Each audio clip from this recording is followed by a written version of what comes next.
ರುದ್ರ ನಿನ್ನ ಮಗಳ ಮದುವೆ ವಿಷಯ ಏನು ಮಾಡಿದಿ?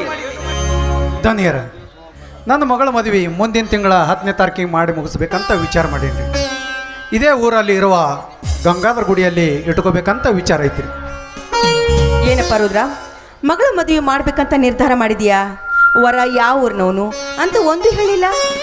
ಅವರು ವರ ಬೇರೆ ಯಾರೂ ಅಲ್ರಿ, ನನ್ನ ತಂಗಿ ಮಗ ಅರವಿಂದ್ ಅಂತ. ಈ ವರ್ಷ BA ಮುಗಿತೈತಿ. ನನ್ನ ತಂಗಿ ತವರು ಮನೆ ಹೆಣ್ಣು ತಗೋಬೇಕಂತ ಭಾಳ ದಿನ ಆಸೆ ಇಟ್ಕೊಂಡಿದ್ದಾರೆ. ಅದಕ್ಕೆ ನನ್ನ ಮಗಳ ಅಂಬಿಕಾನ ಅವ್ರ ಮನೆಯಲ್ಲೇ ಕೊಡೋಂತ ವಿಚಾರ ಮಾಡೀನಿ. ಒಳ್ಳೇದೇ ಮಾಡಿದ ರುದ್ರ. ಕರುಳಿನ ಕುಡಿ ಒಂದಕ್ಕೊಂದು ಕೊಂಡಿಯಾಗಿ ಕೊನೆಯ ತನಕ ನನ್ನವರು ತನ್ನವರೆಂಬ ಕರುಣೆ ಹೆಚ್ಚಾಗುತ್ತಿದೆ. ಅಪ್ಪಿತಪ್ಪಿ ಒಂದು ಹೆಣ್ಣು ತಪ್ಪು ಮಾಡಿದರು ದಕ್ಕಿಸ್ಕೊಳ್ಳೋ ಮನೋಭಾವನೆ ಇರುತ್ತದೆ. ಮೇಲಾಗಿ ತಂಗಿ ಮಗ ಅಂದರೆ ಒಂದೇ ಮನೆಯವರಿದ್ದಂತೆ. ವರ ಉಪಚಾರ ಏನಾದರೂ ಮಾತಾಡಿದ್ಯಾ ರುದ್ರ? ಇಲ್ರಿ ಧನಿಯರ, ನನ್ನ ತಂಗಿ ನನ್ನ ಮಗಳು ಕೊಟ್ರೆ ಸಾಕಂತ ಕೇಳಿದಾಳ್ರಿ.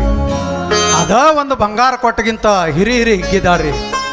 ಆದ್ರೆ ನಾನು ಮಂದ್ಯಾಗ ಏನಾದರೂ ವರ ಉಪಚಾರ ಮಾಡಬೇಕಂತ ವಿಚಾರ ಮಾಡೀನಿ. ಆ ದೇವ್ರು ಏನು ಬುದ್ಧಿ ಕೊಡ್ತಾನ ಅದನ್ನು ಮಾಡ್ತೀನಿ ರೀ. ಏನಪ್ಪ ರುದ್ರ, ನಿನಗಿನ 10 ಮಕ್ಕಳೇನು? ಈರುಳು ಒಬ್ಬಳೆ ಮಗಳು ತಾನೆ. ಹೀಗಿರುವಾಗ ಮದುವೆ ಮಾಡಿಸಿ ಅವಳನ್ನು ಬರೀ ಗೈಯಿಂದ ಕಳಿಸಿಕೊಟ್ರೆ ನೋಡಿದ ಜನ ಏನು ಹೇಳ್ತಾರೆ?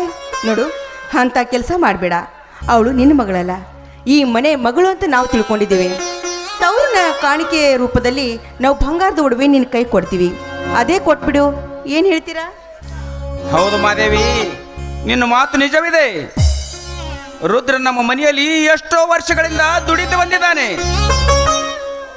ಅವನ ಮಗಳ ಮದುವೆ ಮಂಟಪದಲ್ಲಿ ಮತ್ತು ಹಳೆಯನಿಗೂ ಚಿನ್ನದ ಸರ ಹಾಕಿ ಮೈ ತುಂಬ ಬಟ್ಟಿ ಮಾಡಿ ಕಳಿಸಿದ್ರೆ ಆಯ್ತು. ರುದ್ರ, ನಿನ್ನ ಮಗಳ ಮದುವೆ ವ್ಯವಸ್ಥೆಗಾಗಿ ನಾನು 1 ಲಕ್ಷ ರೂಪಾಯಿ ಕೊಡ್ತಾ ಇದ್ದೇನೆ. 10 ಜನರು ಮೆಚ್ಚಿಕೊಳ್ಳುವಂತೆ ಮದುವೆ ಮಾಡು. ಧನಿಯರ, ದುಡ್ಡು ಕೊಟ್ಟು ಭಾರ ನನಗೆ ಹೊರಿಸ್ಬೇಡ್ರಿ. ದೊಡ್ಡ ಗುಣ ಇರೋ ನೀವು ಇಬ್ಬರು ಮದುವೆ ಮಂಟಪಕ್ಕೆ ಬಂದು ಮದುಮಕ್ಕಳಿಗೆ ಆಶೀರ್ವಾದ ಮಾಡಿ ಹೋದ್ರೆ ಸಾಕ್ರಿ. ಅದೇ ನನಗೆ 1 ಕೋಟಿ ರೂಪಾಯಿ ಕೊಟ್ಟಂಗೆ ಸಂತೋಷ ಆಗ್ತೈತಿ. ದೇವರು ಕೊಟ್ಟು ಶಕ್ತಿಯಾಗ ನಾನು ಮದುವೆ ಮುಗಿಸಿಬಿಡ್ತೀನಿ ರೀ ಅಪ್ಪಾರ. ರುದ್ರ, ನೀನು ತುಂಬ ಸ್ವಾಭಿಮಾನಿ ಅಂತೆ ನನಗೆ ಗೊತ್ತು. ಇಂಥ ವಿಷಯದಲ್ಲಿ ಯಾವತ್ತೂ ಸಂಕೋಚ ಪಡಿಬಾರದು. ಮದುವೆ ಮುಂಜಾನೆ ಮೇಲೆ ಹೆಚ್ಚು ಕಮ್ಮಿ ದುಡ್ಡ ಬೇಕಾಗುತ್ತಾ ಇದೆ. ಆದರೆ ನೀನು ಕೊಡ್ತಾ ಇದ್ದು ಆ ದುಡ್ಡ ನಾವು ಸಾಲ ಅಂತ ಕೊಡ್ತಾ ಇಲ್ಲ. ನಿನ್ನ ಮೇಲೆ ಇಟ್ಟಿರುವ ಪ್ರೀತಿ ವಿಶ್ವಾಸಕ್ಕಾಗಿ ಕೊಡ್ತಾ ಇದ್ದೇವೆ. ಮಾದೇವಿ, ನನ್ನ ಕೈಯಿಂದ ದುಡ್ಡು ತೆಗೆದುಕೊಳ್ಳೋದಿಲ್ಲ, ನಿನ್ನ ಕೈಯಿಂದ ನೀನೇ ಕೊಡು. ನೋಡಪ್ಪ ರುದ್ರ, ನೋಡು, ಅವಳು ತಾಯಿಲ್ಲದ ತಬ್ಬಲಿ. ನನಗೆಲ್ಲ ಗೊತ್ತು. ಅವಳು ಅನಾಥಳು ಅಂತ ಅವಳಿಗೆ ಯಾವತ್ತೂ ಗೊತ್ತಾಗಬಾರ್ದು.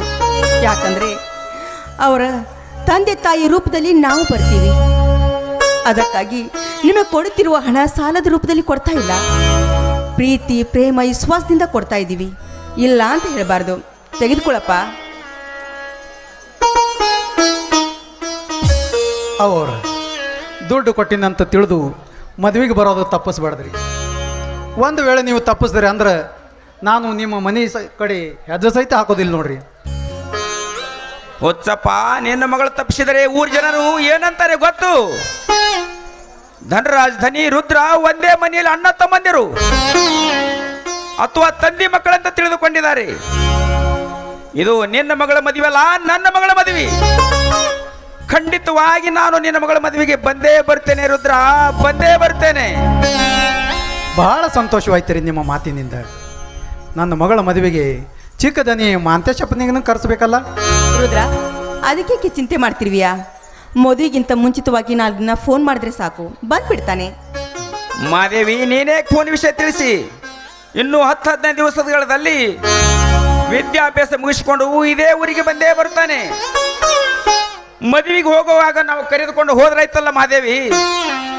ಹೌದ್ರಿ ಧನಿಯರ, ಚಿಕ್ಕ ದನಿ ಮಾಂತೇಶಪ್ಪನು ಇನ್ನೀ ಸ್ವಲ್ಪ ದಿವಸದಾಗ ಬರೋದು ನನಗೆ ನೆನಪೇ ಇಲ್ಲ ನೋಡ್ರಿ. ದೇವರು ಕೂಡಿಸಿ ಕೊಟ್ಟಂಗ ಎಲ್ಲರೂ ನನ್ನ ಮಗಳ ಮದುವೆಗೆ ಬಂದ್ರೆ ಸಾಕ್ರಿ. ನಾನು ಈಗ ಬರ್ತೀನಿ ರೀ ಧನ್ಯರ. ಹೋಗು ರುದ್ರ, ಎಲ್ಲ ವ್ಯವಸ್ಥೆ ಮಾಡಿಕೊ ಹೋಗು.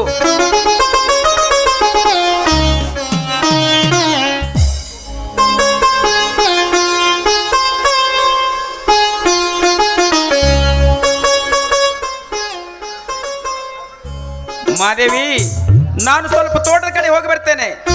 ಆಯ್ತು, ಬೇಗನೆ ಬಂದ್ಬಿಡಿ, ಊಟ ಮಾಡೋಣ.